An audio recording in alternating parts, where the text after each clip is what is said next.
તો કેમ છો મિત્રો, આજના નવા વ્લોગમાં આપ સૌનું હાર્દિક સ્વાગત છે। તો અત્યારે હું જાઉં છું ભાવનગર। તો આપણે અત્યારે ત્રાંબજ બસ સ્ટેન્ડ પહોંચી ગયા છીએ। તો જેને મફતમાં સવારી કરી હોય એ વી આવજો। બસો આપણે મેકેલી છે મોદી સાહેબ માટે। તો મિત્રો અમે ત્રાંબજથી આવી ગયા છીએ ભાવનગર। અત્યારે આપણે જગાઈ છીએ। હમણાં ઘડી કરીને આપણે જવાહરલાલ મેદાનમાં જવાનું છે।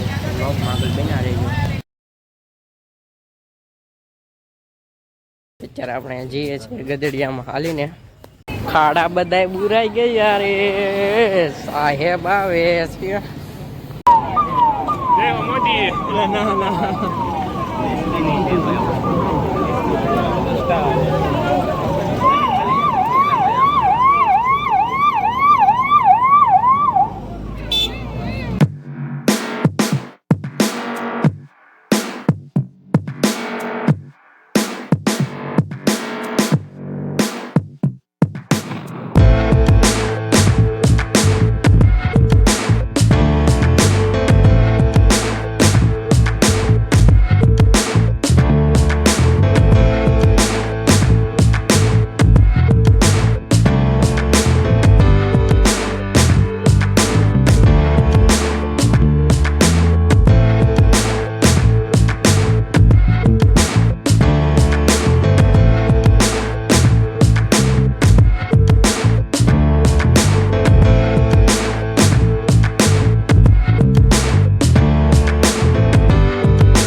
મિત્રો, આપણે ભાવનગરની શેરીઓમાં આટા મારીએ છીએ।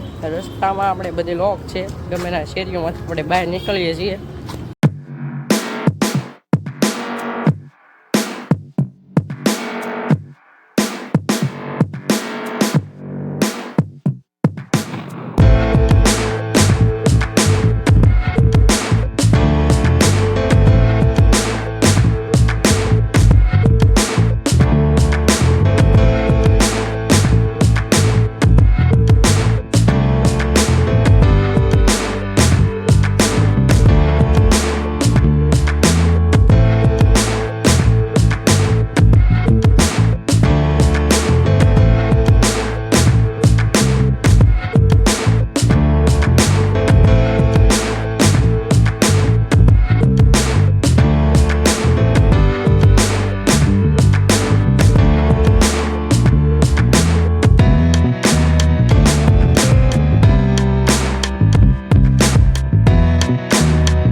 તો મિત્રો, આપણા મોદી સાહેબનો રોડ શો રૂપાણી સર્કલેથી પૂરો થઈ ગયો છે ને અત્યારે આપણે જવાનું છે જવાહરલાલ મેદાને। તમે બ્લોગમાં આગળ બન્યા રહેજો। તો મિત્રો, આપણી પાછળ છે ઓલાનો શોરૂમ ભાવનગરમાં।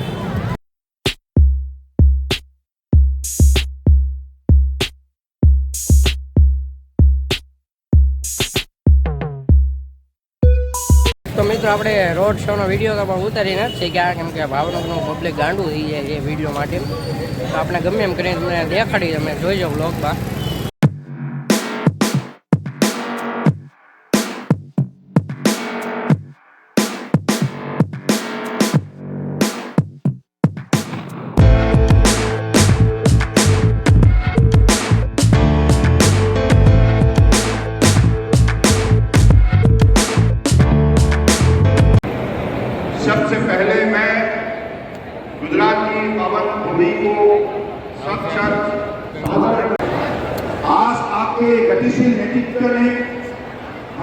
दुनिया की में मैरीटाइम सेक्टर में ऐतिहासिक कानूनी सुधार की गई है।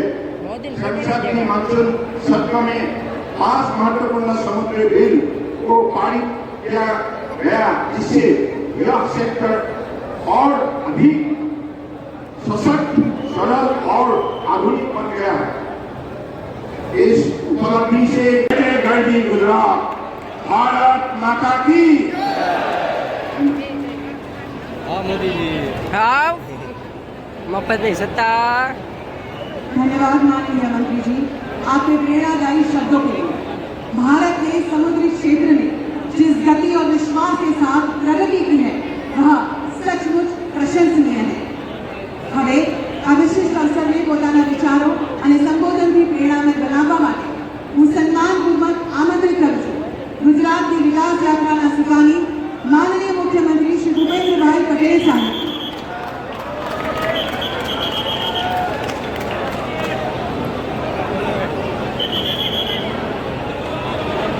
समुद्र से બોલો રૂપો ના ભોગવો समुद्री कार्यक्रम अंतर्गत भावनगर मार्गे મિત્રો અંદર આપણા પ્રધાનમંત્રી આવી ગયા છે અને આપણા ભૂપેન્દ્ર પટેલ પણ છે અને અહીંયા ગળદી બહુ છે, ઊભું રહેવાની પણ જગ્યા નથી, અંદર પોલીસવાળા લાટ છે। આપણે અત્યારે બહાર બેઠા છીએ તો અત્યારે અંદર સંખ્યા ફૂલ થઈ ગઈ છે, વીઆઈપી પાસવાળાને પણ અંદર જગ્યા મળતી નથી। અત્યારે આપણે બહાર બેઠા છીએ અને ગરમી છે ફૂલ અહીંયા।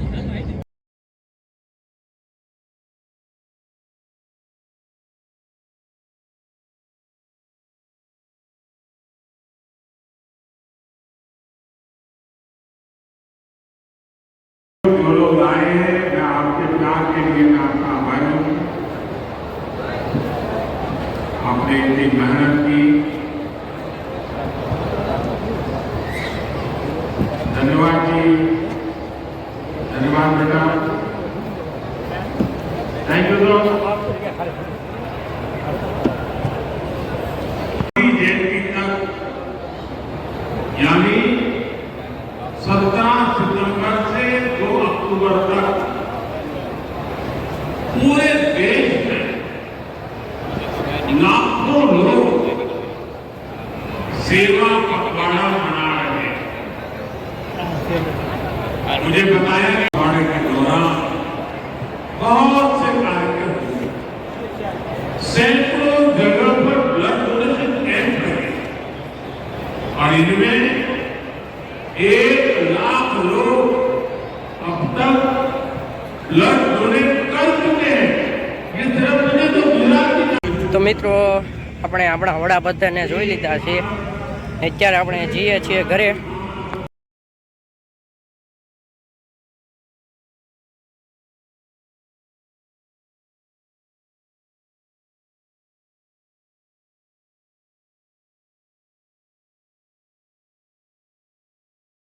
અત્યારે આપણે ઘોઘા સર્કલ છીએ અને જોઈએ છીએ મોદી। दुनिया को लगभग 3 गुना तक बढ़ाना चाहते हैं और ये हम करके दिखाएंगे साथियों। जैसे जैसे हमारा समुद्री व्यापार बढ़ रहा है, તો આપણા પ્રધાનમંત્રીનો કાર્યક્રમ પૂરો થઈ ગયો છે ને નીકળે છે ને આથી આપણે વિડીયો બનાવવાનો છે। મિત્રો તમે જોઈ શકો અહીંયા ઉપર છે ને પોલીસ કમાન્ડો ચડી ગયા છે માથે, કારણ કે ગન દ્વારા કોઈ એટેક ના કરી શકે એટલા માટે।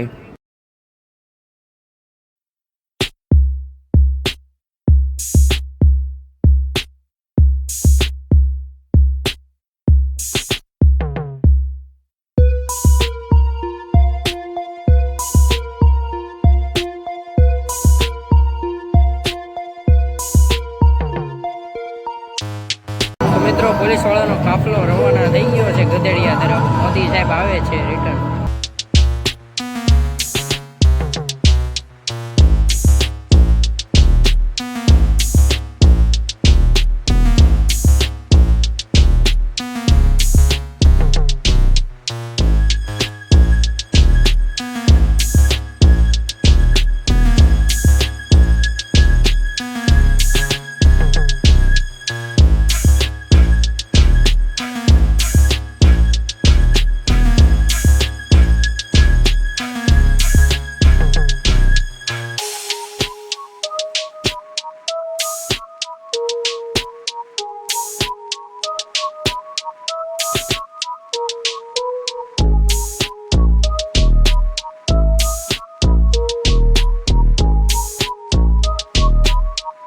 મિત્રો આપણા પ્રધાનમંત્રી વૈયા ગયા છે.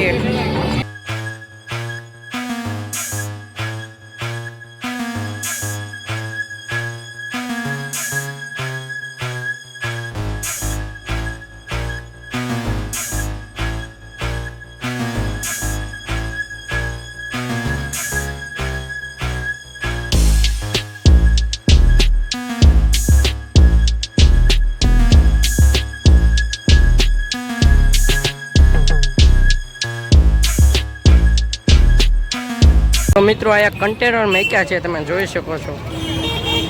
તો મોદી સાહેબ રવાના થઈ ગયા છે હવે. તો મિત્રો પ્રોગ્રામ પૂરો થઈ ગયો છે અને આપણે આવી ગયા છે સંસ્કાર મંડળ, અને અહીંયા ગરદી પણ બહુ છે.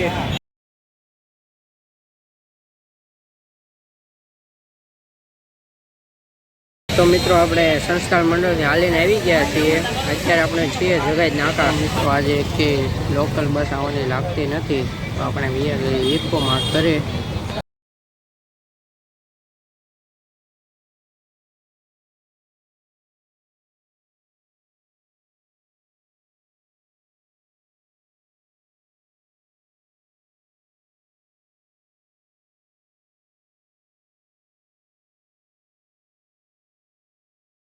તો મિત્રો આપણે આવી ગયા છીએ ભાવનગરથી ત્રાપજમાં. તો અત્યારે આપણે જઈએ છીએ ઘરે. તો મિત્રો આજે તમને બધાને ખબર છે કે આજે હતી 20 તારીખ અને આજે જવાહરલાલ મેદાનમાં આપણા વડાપ્રધાન શ્રી નરેન્દ્ર મોદી આવ્યા હતા. મિત્રો આપણે આજે ગયા હતા આપણા વડાપ્રધાનશ્રીને જોવા માટે. તો આપણે બ્લોગમાં ઉતાર્યો છે. આપણા વડાપ્રધાનની આજુબાજુ Z+ સિક્યોરિટી હોવાને કારણે કોઈની વાત તાકાત નથી એની આગળ જવા. આજે જવાહરલાલ મેદાનમાં આપણા વડાપ્રધાન શ્રી નરેન્દ્ર મોદી પણ હતા, પછી પરસોત્તમ સોલંકી પણ હતા, અને ભૂપેન્દ્રભાઈ પટેલ પણ હતા. અને આપણા વડાપ્રધાનની આજુબાજુ Z+ સિક્યોરિટી હોવાને કારણે કોઈની તાકાત નથી એની આગળ જવાની. તો આપણા વડાપ્રધાન આવવાને કારણે એક યોજના બનાવી હતી કે દરેક ગામોમાં બસ મોકલી હતી પેસેન્જરને, લોકોને ભેગા કરવા માટે.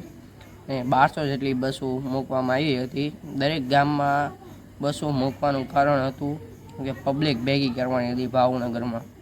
તો મિત્રો આપણા ગામમાં 2 બસ હતી, જે બુધેલ ગામમાં 5 બસ હતી, એવા આજુબાજુ દરેક ગામમાં, અને અલગ ગામમાં 50 બસ હતી.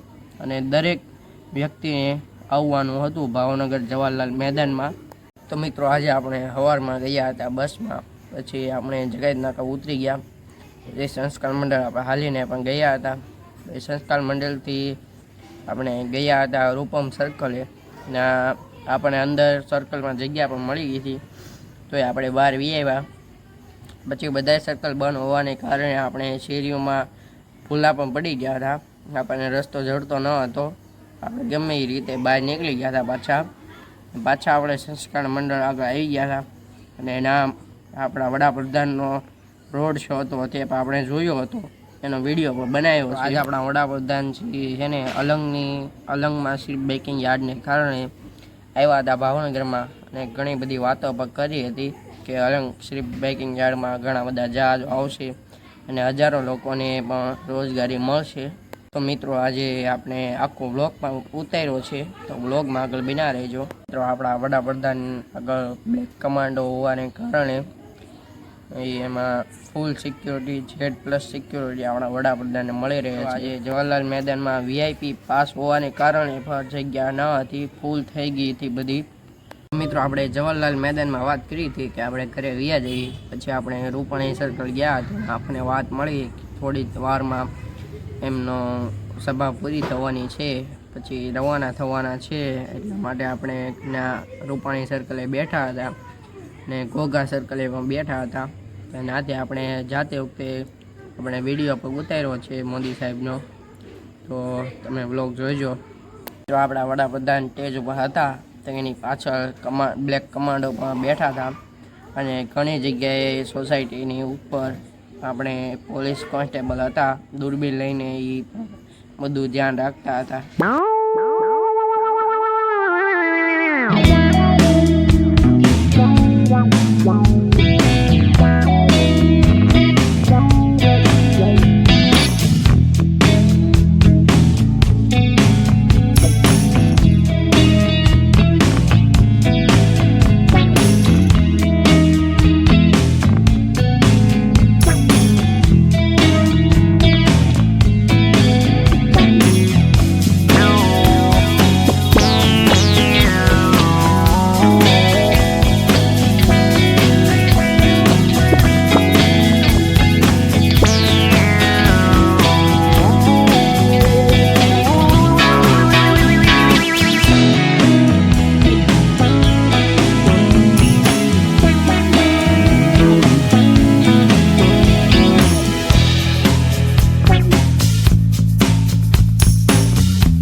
તો અમારી યુટ્યુબ ચેનલને લાઇક કરો, શેર કરો અને સબસ્ક્રાઈબ કરો. તો મળીએ નવા વ્લોગ સાથે કાલે. ત્યાં સુધી બાય.